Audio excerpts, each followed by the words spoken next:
Bonjour à tous, nous voilà pour une nouvelle émission ici un petit peu en décalé par rapport au Beaujolais. Ici nous sommes à Roanne, alors ça reste une zone du Beaujolais d'ailleurs si on n'est pas trop regardant. Avant, oui. Et aujourd'hui j'ai là une grande chance, mais vraiment, c'est d'interviewer Gilles Coudour qui est un peintre alors local je vais dire, mais surtout international. Et il va nous raconter quelques pans de sa vie qui est immense.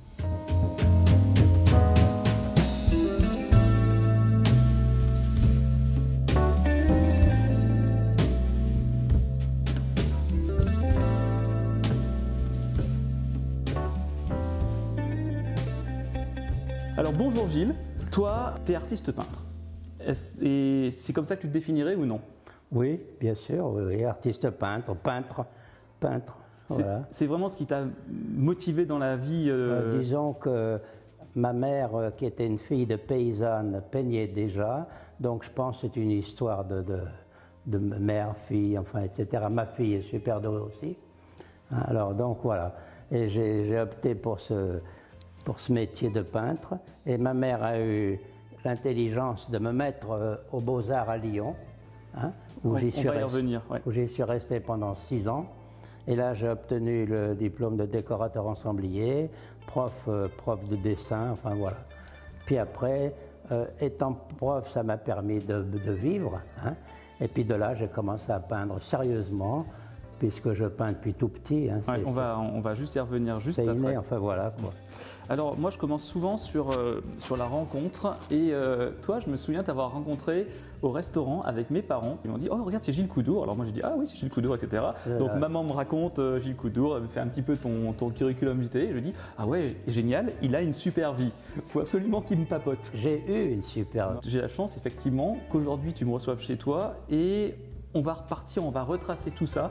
Alors avec des périodes qui vont être fantastiques parce que c'est de l'art, d'autres périodes plus douloureuses parce que c'est la vie, et enfin la vie quoi, en général. Donc aujourd'hui, toi tu vas me parler, on va commencer sur la version enfance. Tu nais où toi? Ah ben, je suis né au Coteau, où j'habite actuellement. Voilà. Okay. Je suis né au Coteau le 21 décembre 1942. La guerre. Et tu fais ta scolarité où? À Notre-Dame, à Charlieu. Ok. Lycée? Oui, jusqu'à la 3e. Puis après, je suis allé aux Beaux-Arts à Lyon. Quand tu es petit, à 7 ans, quelque chose d'approchant, tu dessines. Déjà. Ouais. Tu m'as montré tous les dessins, tous les croquis que tu as fait. C'est fascinant. Tu as déjà les traits, les perspectives en tête. Absolument. Et comment ça se passe quand tu dessines? Enfin, qu'est-ce que ça te procure? Comment t'en viens justement à dire... Si tu veux, tu en as qui lisent, d'autres qui jouent à je ne sais quoi, et moi je dessinais. Voilà. Je dessinais tout le temps. Comme maintenant, je dessine tous les jours. Je peins plutôt, tous les jours. C'est une passion, c'est comme un écrivain qui a besoin d'écrire. C'est pareil. Et alors, on va commencer tout de suite par une question qui est un peu plus complexe, qui est la question qu'on se pose toujours. Est-ce que tu penses que c'est un don par rapport à ça, ou est-ce que c'est quelque chose qui s'acquiert en plus à plus... Moi, je dis que c'est un don, c'est tout. Parce que pour faire certains tableaux, si tu n'es pas doué, tu ne peux pas. Moi, je dis que c'est un don, la peinture. C'est comme le musicien. Il y a des gens en musique qui sont fabuleux, mais c'est un don, c'est tout. Moi, je dis que ça ne s'apprend pas. Je vais te nuancer en me disant que je pense que ça s'apprend, qu'en travaillant dur, tu peux arriver à faire quelque chose de vraiment bien, mais le trait du génie, parce que c'est ça en fait, sans vouloir faire des chevilles ou quoi que ce soit, mais le trait du génie, c'est naturellement d'avoir cette capacité. J'étais tout petit, il m'avait mis 19 sur 20. J'étais en... je sais pas, j'avais 8 ans, peut-être même pas, tu vois, 19 sur 20, alors que les autres avaient toujours 4, 5, 3. Donc c'est un don, la peinture. C'est comme la musique, c'est pareil. Au début, tu maîtrises très bien le corps humain, enfin, je me souviens des dessins là. Et donc tu arrives à la fin du lycée, il faut une orientation. Ta maman, effectivement, t'inscrit aux Beaux-Arts de Lyon. Comment ça se... ma maman m'a envoyé aux Beaux-Arts de Lyon. Voilà. Et comment ça se passe, la transition entre donc, le Coteau, Lyon, comment tu gères le moment où tu arrives à Lyon? Disons que j'étais aux Beaux-Arts à Lyon, je venais chez moi toutes les semaines. Okay. Enfin, tu vois, voilà. Ouais. Non, attends. Mais non, pas toutes les semaines que je suis bête. Peut-être que si, enfin, je ne me souviens plus. Oui. Mais enfin, j'avais des gens à Lyon qui me logeaient, tu sais. Ils avaient loué un appartement chez des gens qui me... Puis voilà. Ça a été Roanne, Lyon-Roanne pendant 6 ans. Puis après, j'ai eu un poste de prof, tu vois. à Carnot, à Roanne. Puis après, ça a été l'enchaînement. Puis je suis arrivé à la retraite. On va faire étape par étape. Quel souvenir tu gardes des Beaux-Arts? Si tu veux, c'est agréable, mais les Beaux-Arts, c'était une forme de liberté. Parce que j'étais en pension où c'était serré chez les frères. Et puis arrivé aux Beaux-Arts à Lyon, alors c'était la liberté. Donc tu as profité, effectivement, tu as commencé à peindre selon ton style ou c'est venu plus tard? Ouais. Alors je vais te dire, moi les Beaux-Arts à Lyon, je vais te dire sincèrement, je n'y ai rien appris. T'as compris? Rien. Oui. Je t'explique. Le prof de peinture, écoute bien, on avait un prof de peinture et on arrivait le matin, si tu veux, à 8h30. Le prof de peinture arrivait, il regardait ce qu'on avait fait et il allait s'enfermer dans son bureau jusqu'à midi.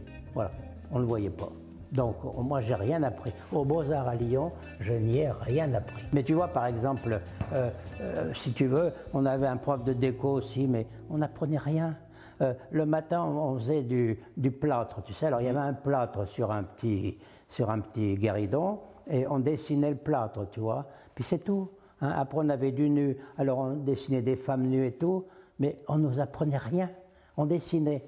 Ils étaient là autour, ils nous faisaient quelques corrections, tu vois, mais moi, j'ai le sentiment de rien avoir appris. Si ce n'est que tu as eu des diplômes parce que tu as fait les Beaux-Arts, voilà. T'es d'accord? Évidemment, si t'es pas bon, ils te virent. Hein. J'ai un copain d'Orwan qui est allé pendant 1 an, il a été viré au bout d'1 an. Mais c'est triste ce que je te dis. Hein. Toi, en fait, tu travailles en autodidacte, en fait. Voilà. Parce qu'à un moment, tu es obligé. Alors évidemment, tu dis, j'ai fait les Beaux-Arts, ça fait bien. Tu vois ce que je veux dire? Mais moi, je suis pas le mec à vouloir en foutre plein la vue. Hein. J'ai toujours été très naturel et bon... Tu choisis comment les techniques? Ça vient tout seul. Ça vient tout seul, la technique, tu vois, je ne peux pas t'expliquer, mais c'est vachement... Mais par contre, ma fille, alors elle est vraiment douée, hein, beaucoup plus que moi. Il y a quelques années, j'avais des Canadiens dans ma maison, là où j'habitais, et ils m'achètent des tableaux. Et je leur dis, ben écoutez, ma fille fait de la peinture, oh, ça ne nous intéresse pas du tout. Puis je les amène au château, là, où ils avaient un château à Perreux, là, et du coup, ils m'en ont pris 5. Ils n'en voulaient pas. Mais quand ils ont vu les tableaux, parce que si tu as remarqué, tout le monde fait de la peinture. Oui. Hein, tout le monde s'imagine être un artiste, mais chacun fait ce qu'il peut. Hein, ce sont les relations, c'est terrible. Ben, j'ai enseigné aussi aux États-Unis, à Austin, au Texas, à l'université. J'ai fait un essai aux États-Unis. Puis je me suis rendu compte qu'on était tellement mieux en France. Mais là-bas, déjà le fait de parler américain ou anglais, si tu veux, ça demande un effort quand même. Un effort constant. Rien que ça, c'est chiant. À l'université, je partais le matin, il y avait 40 km pour y aller. Je faisais 9h, 1h, pas plus. Après, je revenais, ça faisait encore 40 km. Et puis, on n'est pas chez nous. Il n'y a rien à faire. Et c'est là où je m'en suis rendu compte que l'argent n'avait pas de prise sur la qualité de vie. Ah oui, c'est vrai. Compris? Ouais. Bon, je vais gagner 10 000 € par mois. Hein. Je vais en gagner 2 en tant que prof en retraite, si tu veux. Mais je ne serais pas plus heureux si j'en gagne 10 de plus. C'est ça qui est problématique. J'achèterais une voiture plus belle, j'aurais des chaussures plus chouettes. Et après la vie, c'est pas ça. Hein. La vie, il faut que ce soit naturel, tu vois. Hein. Mais aux États-Unis, ils auraient bien aimé que j'y reste. Hein. Mais bon, j'étais très bien. Alors, tu te rends compte, on avait une voiture gratuite, la villa gratuite avec piscine. Alors, villa, voiture, et puis 3 fois notre salaire. Hein. Mais tu es prof, toi. Ouais. Ce qui est bien, c'est d'avoir les élèves, enfin d'avoir de l'être humain en face. Voilà. Et d'avoir ce sentiment d'être utile. Oui, oui. C'est pareil pour l'art, quand tu donnes à voir tout ça, ou quand tu donnes, ou quand tu vends des tableaux, les gens sont heureux. Enfin, ça crée quelque chose, cette émotion qui est hyper importante. Ouais, ouais. C'est ça le principe de l'art, c'est rendre les gens heureux, enfin la beauté, quoi. Moi, je sais que souvent les gens me disent on a fait réparer notre maison, on a enlevé les tableaux. Et quand on a remis les tableaux au mur, ça y est, on était heureux. Ouais. Tu vois, ça c'est intéressant. On va rentrer sur la grande période, c'est-à-dire que tu finis les Beaux-Arts. Ben, quand j'ai fini les Beaux-Arts, je demande une place à l'Académie. Voilà. Et ils m'envoient à Carnot, hein, où j'ai été très bien. Et puis après Carnot, ils m'ont envoyé à Jean de La Fontaine. Tu vois, puis c'est de là où j'ai fini ma carrière là-bas.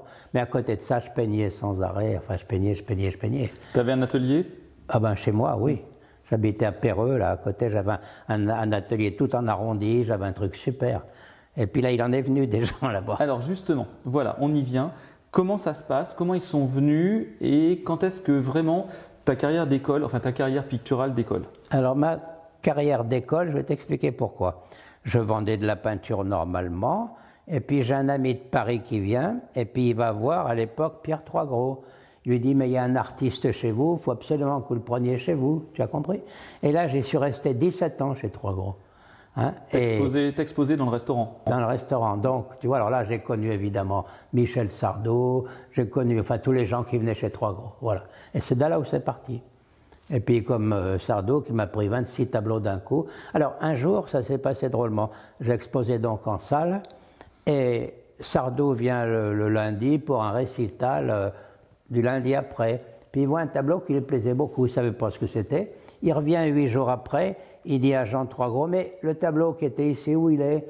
Alors Jean lui dit, on l'a vendu en Allemagne. Alors il dit, mais c'est à vendre ces tableaux-là? Jean lui dit, oui. Tu veux voir le peintre? Ils sont venus à minuit chez moi. Tu te rends compte, à Perreux, là. Ouais. Et là, il m'en a pris 26. Je suis allé lui en mettre au mur à Mégève. J'ai passé 8 jours à Mégève avec lui et ma femme, bien entendu. Et puis voilà. Et puis alors, de fil en aiguille, tu vois, voilà. C'est comme ça. J'ai beaucoup de gens qui m'en ont pris des quantités pour dire, il y en a qui spéculent. C'est ridicule, c'est comme ça. Parce que ça vaut rien pour l'instant, ça peut valoir très cher dans 20 ans.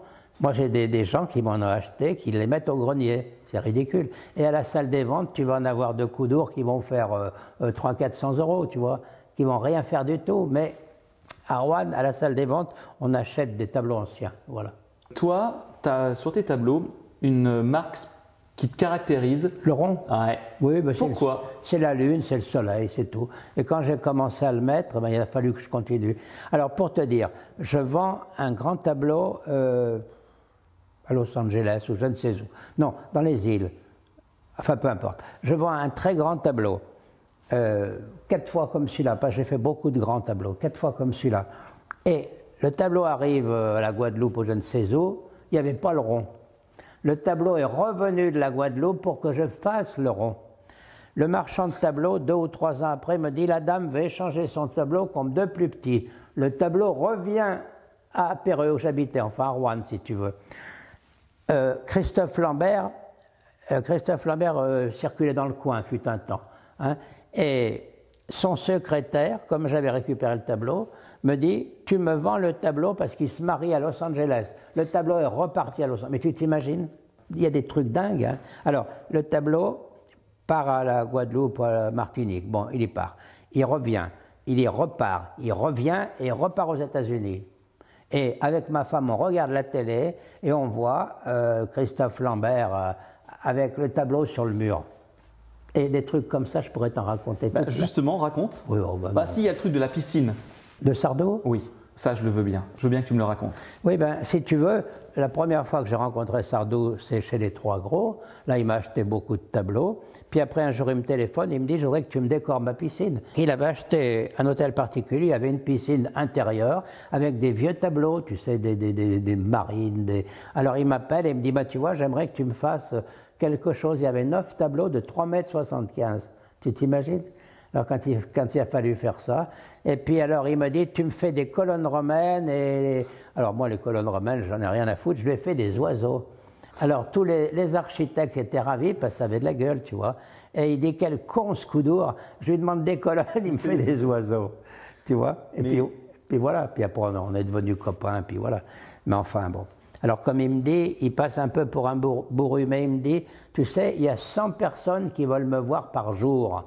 Il dit, je ne peux pas voir tout le monde. Non. Moi, je ne l'appelle jamais, c'est lui qui m'appelle, mais moi, je ne l'appelle jamais. Hein. Mais voilà, bon, puis j'ai connu plein d'acteurs, Non, moi, tous les milliardaires que j'ai connus, hein, eh bien, ce sont des gens qui gagnent à être connus. Tu vois, parce qu'en fait, on les croit, mais c'est pas vrai. Moi, j'ai connu M. Bercher, qui les jouait au Yona. Bon, Bercher, c'est un type qui avait une usine de 1000 ouvriers. Tu vois le genre. Hein, eh ben, on se tutoie tout de suite, on est... Hein, par exemple, un jour, je vends des tableaux au docteur Boileau, qui habitait à côté de Nancy.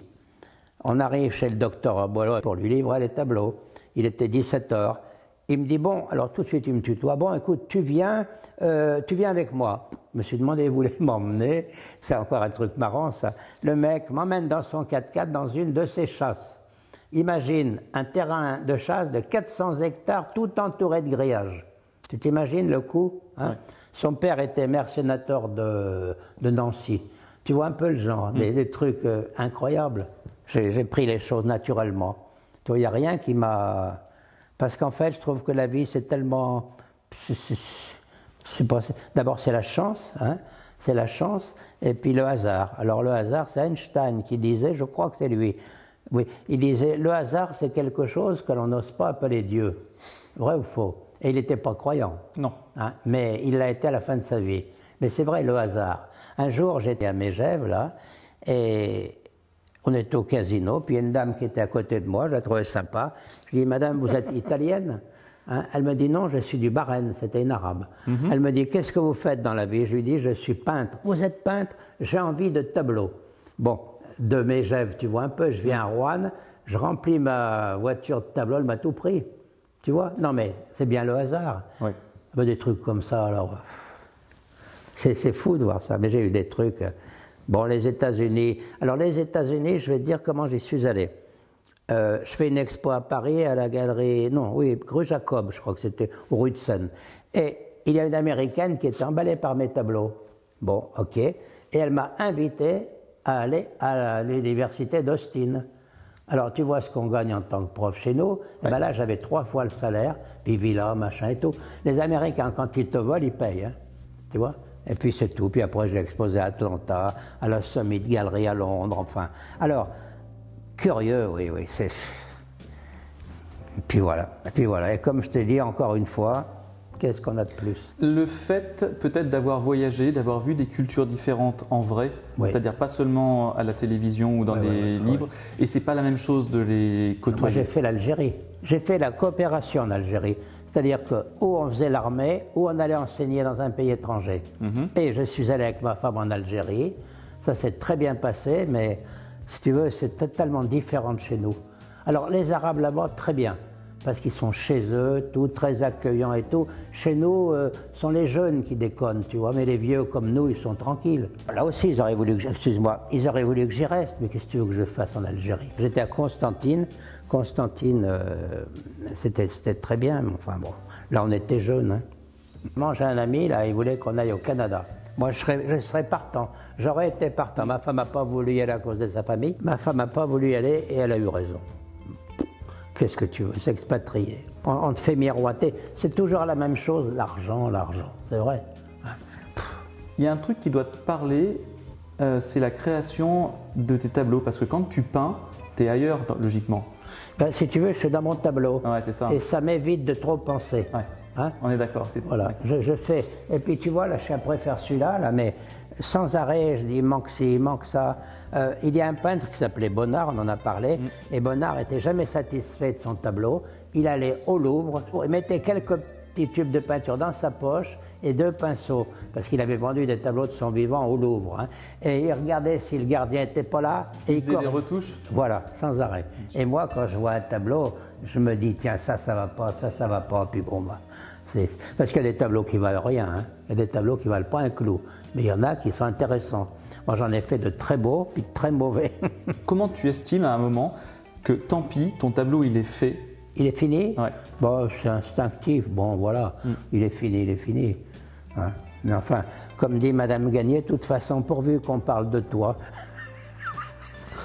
Dans tous tes tableaux, justement, à propos qu'on parle de toi, tu utilises tout ce que tu croises, parce que là, ton tableau qui est accroché au mur, donc je vois des cavaliers mauresques, en fait, ça me fait penser, tu as dû aller, tu travailles de mémoire, tu travailles de paysages, de photos, comment tu gères? Par exemple, si tu veux, je fais un cheval comme celui-là, d'après une petite photo. Ben, je peux te refaire le cheval sans modèle, sans rien, de tête comme ça.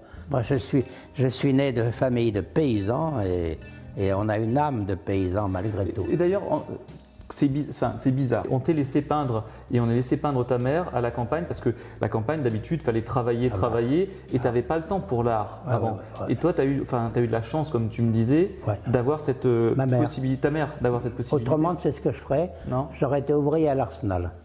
Voilà. Et du coup, j'ai été prof et peintre, voilà, grâce à ma mère. Mais tu vois la ferme des Biches, là? Ouais. Eh bien, ils avaient cette ferme, mon grand-père, il y a 100 ans, tu t'imagines, hein? Et attends, métayer, pas propriétaire, métayer. C'était un gros propriétaire de Lyon. Alors, ils mangeaient à leur faim, tu vois, mais c'était des gens pauvres à la base, tu vois. Donc, il ne faut pas oublier d'où on sort. Hein? Oui. Hein? Moi, j'estime qu'on est comme on est. Qu'est-ce qu'on est sur Terre, hein? Que ce soit un milliardaire, un pauvre, nous sommes des humains. Hein, et on supporte le poids de la vie. Maintenant, j'intègre que l'argent, c'est une liberté. Cet argent te sert à te rendre un peu la vie plus facile. Ouais. Mais est-ce qu'il y a quelque chose après? J'en sais strictement rien. Moi, je me rappelle de Jean d'Ormesson, là. Jean d'Ormesson, il était très croyant. Ah bah tiens, c'est son village que j'ai fait, là, San Gimignano. Bah, j'adorais Jean d'Ormesson, moi. C'est un type... mais très intelligent. Tellement intellectuel, tellement... Il planait, tu vois, il était au-dessus de la mêlée. Hein, enfin, j'en ai tellement connu à Paris. Comment tu t'es positionné avec les autres artistes que tu as côtoyés? Parce que là, tu me parles de gens effectivement importants, etc. Mais on n'a pas encore abordé ta relation avec les autres artistes. Beaucoup de jalousie. Beaucoup de jalousie. Donc ce qui fait que tu as été obligé de tracer ta route quasiment tout seul. Mais... Bon, en même temps, on est toujours tout seul. Mais ouais, puis tu sais, à un moment donné, moi j'ai 80 ans, tu n'intéresses plus les jeunes. Tu vois, c'est fini, c'est normal. Hein, mais je vois, j'avais fait un très beau menu de Pierre et Jean, 3 gros de Pierre. Tu as Jean et Pierre. Tu les as connus, non? Oui, je les ai connus. Et ben, tu vois, là, on les reconnaît. Tu vois, ça, c'est Jean et Pierre. Et je n'ai pas voulu faire les visages justement pour qu'ils restent, tu vois, pour qu'ils vieillissent pas.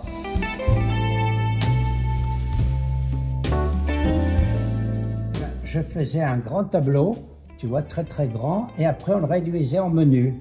Voilà. Alors tu vois le genre de menu que je faisais, et ah bah c'est le même. Ah bah tiens, je peux te donner celui-là.